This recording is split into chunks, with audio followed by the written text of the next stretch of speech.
It is the 4th of December, 1943, and the beach at Westward Ho in Devon is cold, gray, and bristling with the kind of quiet that precedes something catastrophic. A small group of military observers has gathered behind a designated safety cordon. Engineers, naval officers, a handful of senior officials, and, as it happens, several press photographers who have been granted access on the strict understanding that what they are about to witness is classified. The wind is sharp off the Atlantic. The sea foam clings to the shingle, and there at the waterline sits one of the strangest devices ever commissioned by the British military establishment. It looks, at first glance, like something a deranged fairground engineer might have constructed on a dare. Two enormous wooden wheels, each roughly 3 meters in diameter, are connected by a central wooden drum. Around the circumference of each wheel, dozens of cordite rockets have been bolted in clusters, their nozzles pointing outward like the spines of some mechanical sea creature. The whole apparatus weighs over 1,800 kilograms and is packed in that central drum, with roughly 180 kilograms of high explosive. Its name, the Panjandrum, was borrowed from a nonsense poem, which, when one looks at the device, feels entirely appropriate. The idea was deceptively elegant. Light the rockets, the wheels spin, the device accelerates across the sand and into the sea, rolls through the surf under its own terrible momentum, crashes through beach obstacles, climbs the shingle, and detonates against enemy fortifications. No soldiers required, no sacrifice of human life to breach the wall. A mechanical battering ram, self-propelled and catastrophically explosive, designed to blow a path through the concrete defenses of Hitler's Atlantic Wall. On this December morning, the cordite fuses are lit. The photographers raise their cameras. The military observers check their watches. What happens next will remain classified for nearly 2 decades. And when the footage is finally released, it will make military historians laugh, wince, and then fall very quiet indeed. Because the Panjandrum does not roll into the sea. It does not breach any wall. It does not achieve anything its designers intended. What it does instead is demonstrate, with spectacular and genuinely alarming clarity, precisely why certain weapons are tested once and never spoken of again. This is the story of a weapon so dangerous that its greatest threat was to the people who built it. To understand why the Panjandrum existed at all, one must understand the particular nightmare that confronted Allied planners in the summer of 1943. Operation Overlord, the invasion of Nazi-occupied France, was not yet a date on a calendar, but it was a strategic certainty. Somewhere along the northern coast of France, the largest amphibious assault in the history of warfare would have to be launched, and at every possible landing site, the Germans had been building. The Atlantic Wall was not a single structure but a continuous fortification philosophy, extending from Norway to the Spanish border. In the sectors most likely to see Allied landings, the beaches of Normandy and the Pas-de-Calais in particular, the German Todt organization had constructed a system of defenses that represented an almost insuperable engineering challenge.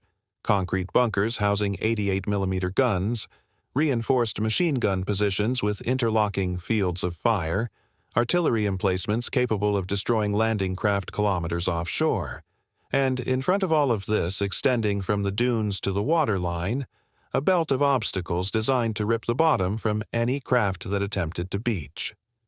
Steel hedgehog frames that could gut a landing craft like a tin opener. Wooden stakes tipped with anti-tank mines. Tetrahedra of welded steel. And behind it all, a seawall, in some locations a near-vertical concrete face up to 4 meters in height, that infantry could not hope to scale under fire. The challenge was stark and arithmetical. Landing craft would disgorge their soldiers at the waterline. Those soldiers would have to cross several hundred meters of open beach, exposed to enfilading fire from fortified positions, with no cover and no speed. The calculations of military planners were grim. Without something to breach the seawall, some device to blast open a path before the first boot touched the sand, Casualty estimates for the initial assault waves ranged from catastrophic to unthinkable. Conventional solutions had their limitations. Naval bombardment could suppress defenders but could not guarantee the precision needed to demolish a specific section of seawall without also destroying the beach approach. Engineer assault teams could place explosive charges, but this required soldiers to survive long enough to reach the wall, precisely the problem that needed solving. Tanks, even specialized armored vehicles, could not guarantee passage across mined and obstructed beach approaches. What was needed was something entirely different, something that could move faster than a man, absorb obstacles, ignore mines, and carry enough explosive to reduce a reinforced concrete seawall to rubble. Something, in short, that had never been built before. The call went out to the Department of Miscellaneous Weapons Development, an organization whose deliberately understated name concealed a remarkable mandate: to produce the impossible on a deadline. The Department of Miscellaneous Weapons Development, known within Whitehall circles simply as the DMWD, occupied a peculiar place in the British war machine. Established in 1940 under the Admiralty, it was staffed not primarily by career military officers but by scientists, engineers, and lateral thinkers who had been given specific instructions to disregard the conventional and concentrate on the unorthodox. Its unofficial motto might reasonably have been, "If it cannot be done, work out why, and then do it anyway." The Panjandrum was the brainchild of engineers working within this organization, and the concept, stripped of its later disasters, was genuinely innovative. The cordite-powered wheel was not itself a new idea. Rocket propulsion had been explored in various forms since the mid-19th century. But the specific application, using rockets not to project a payload but to rotate a wheeled chassis carrying its own explosive charge, was novel enough to attract serious attention and departmental funding. The core mechanism worked as follows. Each wheel carried 21 rockets arranged around its circumference. When ignited in sequence, these rockets would generate a rotating force, a torque, that would cause the wheel to turn. The two wheels, connected by the central drum, would therefore roll forward. As they accelerated, momentum would carry the whole apparatus through the surf and up the beach. The drum at the center contained the actual charge, a shaped explosive designed upon impact with the base of a seawall to direct its force upward and inward, shattering the concrete from below. The design called for a rolling speed of approximately 96 kilometers per hour at full acceleration, fast enough theoretically to carry the device through the shock waves of exploding beach mines without being disabled by them, and fast enough that German defenders would have insufficient time to identify and destroy it before it reached the wall. The device was designed to be launched from landing craft modified with special ramps, entering the water under its own power and using its rocket-driven rotation to maintain stability through the surf. The rockets themselves were standard British 2-inch cordite propellant units, not substantially different from those used in conventional rocket projectors already in service. But the number required, 70 in total across both wheels for a single firing, represented a significant manufacturing challenge, and early prototypes were assembled at facilities in the south of England using components sourced from existing military stockpiles. The wooden wheels were fabricated by specialist joiners working to naval specifications. The steel hub assemblies were machined at engineering works whose identities remain, even now, somewhat obscure in the historical record. The central drum, designed to withstand both the stresses of rocket propulsion and the impact of surf without detonating prematurely, required particular engineering attention. Early test versions used sandbags to simulate explosive weight. Later versions incorporated the actual charge. The total weight of the production device, 1,814 kilograms, or roughly 4,000 pounds in the imperial measure then standard, was comparable to the combat weight of a small military motorcycle combination with a full anti-tank gun trailer. Not inconsiderable. Not, on the other hand, so enormous that the concept was physically unworkable. On paper, at a reasonable distance, in the careful prose of a departmental feasibility report, the Panjandrum made sense. The first full-scale trials took place at Westward Ho over the autumn and winter of 1943. The beach there was chosen for its resemblance, in terms of gradient, sand consistency, and surf conditions, to the beaches being assessed for the Normandy landings. Access was restricted, the trials were classified, and in the early tests, conducted with reduced rocket loads and without the live explosive charge, the device showed enough promise to justify escalating the program. But if you are finding this interesting, a quick subscribe helps more than you know. There's a great deal more to come. The fundamental problem became apparent almost immediately. Cordite rockets are not precision instruments. They burn at slightly different rates. They produce marginally different thrust profiles. In a conventional application, a barrage rocket fired from a launcher, these variations are absorbed by the sheer number of projectiles involved and by the fact that each rocket is, essentially, doing the same thing independently. But on the Panjandrum, each rocket was one component in an integrated propulsion system, and an integrated system is only as reliable as its least reliable component. When rockets on one side of a wheel burned faster than those on the other, the wheel did not roll forward. It turned. When rockets on the port wheel burned differently to those on the starboard wheel, the device did not track straight. It curved, and when, as happened with increasing frequency during testing, rockets detached from their mountings under the stress of rotation and skidded or tumbled across the beach, the effect was not merely a loss of thrust, it was a loss of directional control. The December 1943 test, the one that ended the program, brought all of these problems together simultaneously and at full scale with a live explosive charge and, crucially, an invited audience including military observers and press photographers whose presence was apparently considered appropriate for what was expected to be a successful demonstration. The rockets were lit. The Panjandrum began to move. And then, in sequence, individual rockets began to detach. The device began to veer. More rockets came loose, some skittering in the direction of the observers. The Panjandrum carved a wild arc across the wet sand, entirely uncontrolled, spinning and sparking trailing loose rockets like some deranged Catherine wheel, and came to rest approximately 40 meters from a senior naval officer who reportedly declined to express his feelings on the matter for publication. The photographs, when they were eventually declassified in the 1960s, are genuinely extraordinary. They show a device in the process of spectacular self-destruction, surrounded by the smoke trails of detached rockets, with observers visibly backing away in the background. The images have since become something of an internet curiosity, shared under headings that treat the Panjandrum primarily as comedy. That reading is understandable. It is also, on reflection, incomplete. The German response to Allied amphibious innovation was substantial and, in many respects, ahead of what British planners anticipated.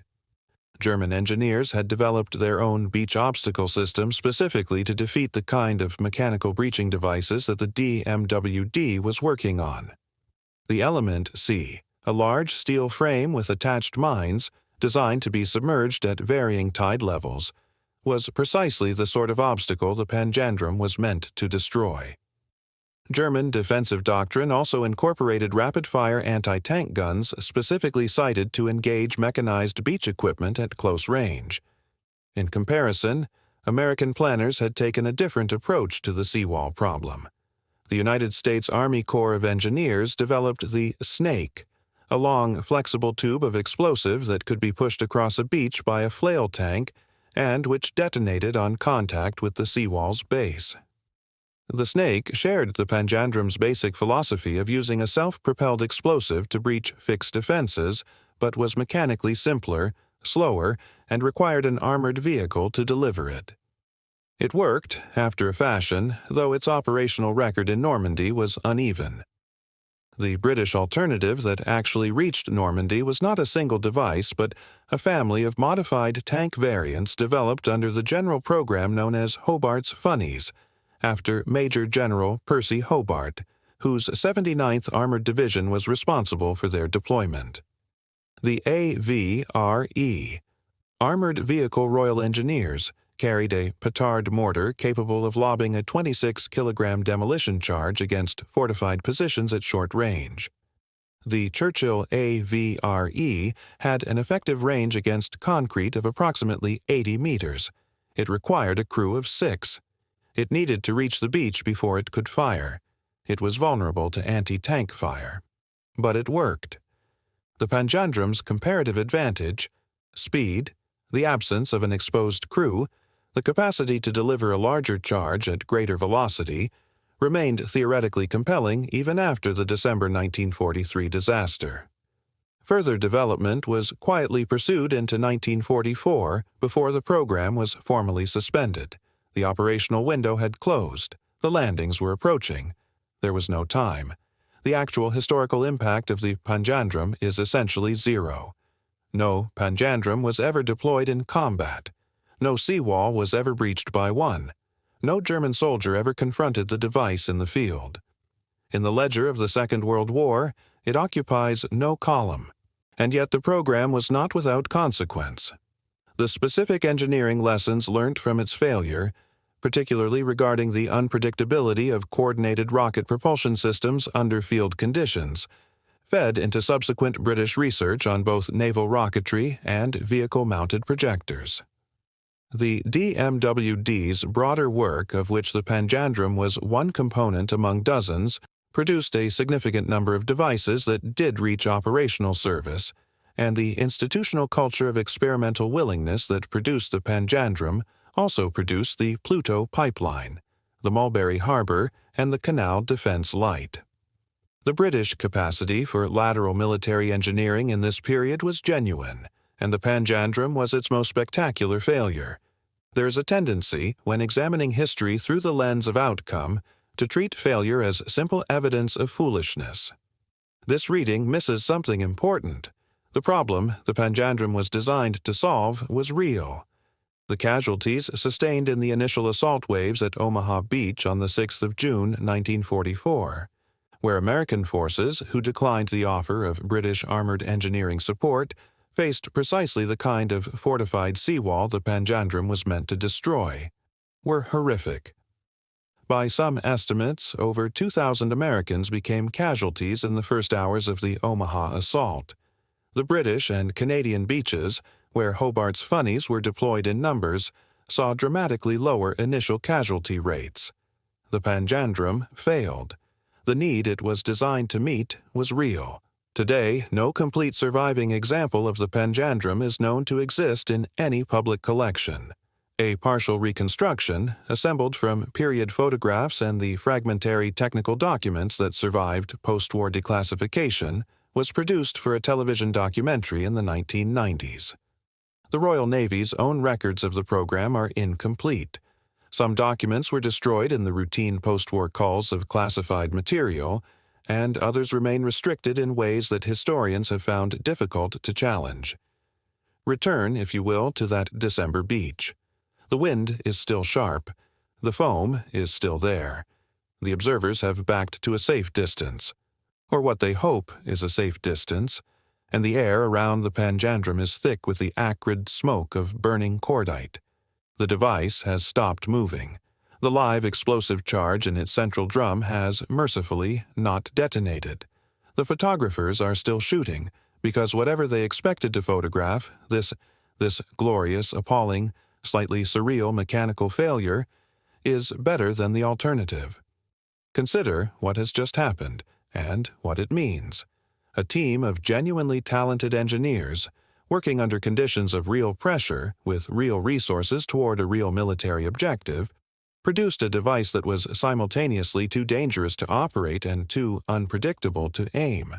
They assembled 1,800 kilograms of wood, metal, cordite, and high explosive on a beach in Devon, and they lit the fuse, and the device told them, in the clearest possible terms, that the gap between a workable concept and a deployable weapon is not always bridgeable within the time available. That is not comedy.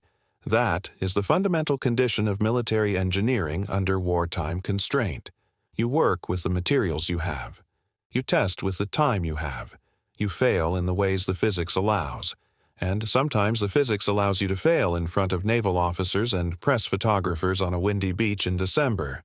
What the panjandrum represents in the end is the full weight of what was being attempted, not just the development of a single device, but the industrialization of creativity, the attempt to solve, with engineering, problems that could otherwise only be solved with bodies. The British military establishment between 1940 and 1945 generated an extraordinary range of such attempts. Most are forgotten. Some succeeded magnificently. A few failed in ways that became, decades later, famous for their failure.